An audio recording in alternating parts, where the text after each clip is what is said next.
What's good? We back with the Boxing Clinic and more. Y'all know we do more than boxing. Winding down the year, some more NFL talk other than TV ratings and, the races, the flags, and all that other crap. We got some interesting beef. We know James Harrison, staple Pittsburgh Steelers for years, went to the Bengals, came back to the Steelers as a part-time pass rusher, ain't been getting a lot of playing time. Was cut by the Steelers. He asked to be released by the Steelers because they wasn't fulfilling the role that they agreed upon when he read up and came back. He like 40 years old, whatever. He's an older player. He just want to be a situational player. And then Marquise Pouncey and other Steelers, were saying that, he was sleeping in meetings and stuff of that nature. When you're not engaged and you don't feel a part of a unit and you're not contributing, even at an old age, you're not feeling a part of the team and you feel left out. Guys tend not to do things. You know what I'm saying? They tend not to show up to meetings. They tend not to sleep, especially financially when they don't need it. They just there and they don't feel a part of the team, and the coach can't integrate them in some type of way. Maybe as a part-time coach and part-time player, like a player coach or whatever. And Mike Tomlin couldn't, implement that, and that just shows his limitations as a head coach a bit, as a social head coach. And he's supposed to be like a player's head coach. That he couldn't make this, special Pittsburgh, all-time type of Pittsburgh Steelers guy, and James Harrison feel wanted.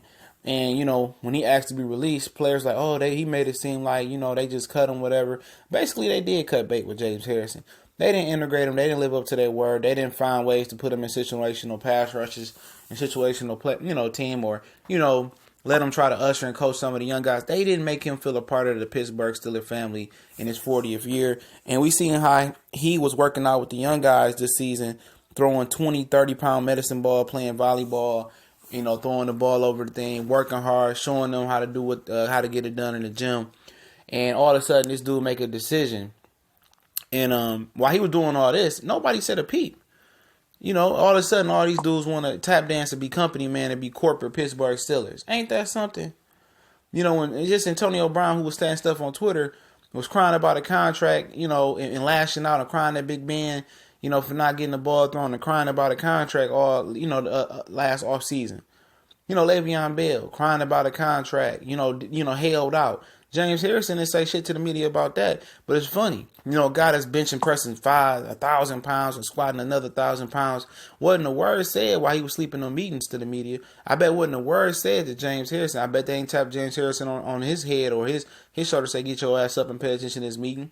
I bet those guys was like, you ain't a part of this team. They didn't say nothing negative. It was, hi, James, bye, James, what you doing after practice, James? Want to go get a drink? Want to go jog? You want to hit the gym? Oh, how you doing, brother? Never better, brother.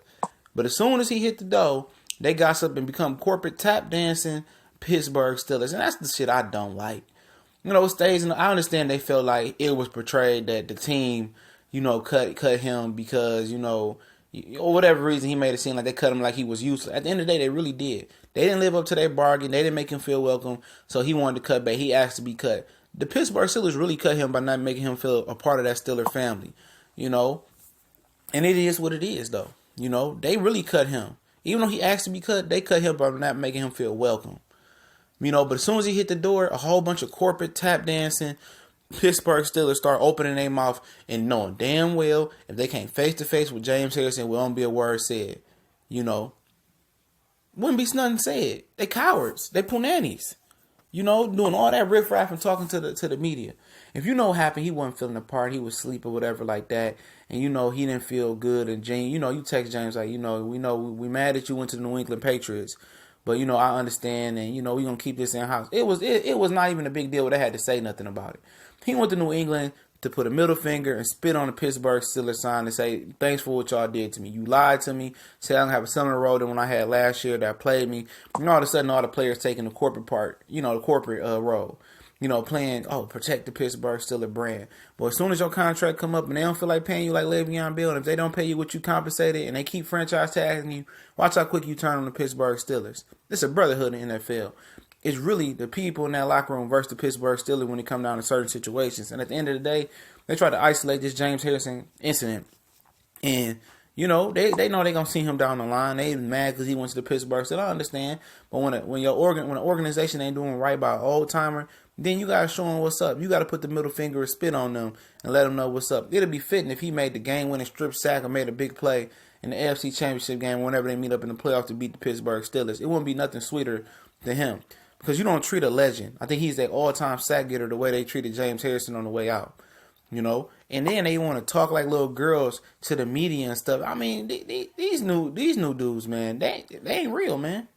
They ain't real. What goes on in the locker room stays in the locker room. That's real. And they want to spill his beans out behind his back. Say it to his face. We gone.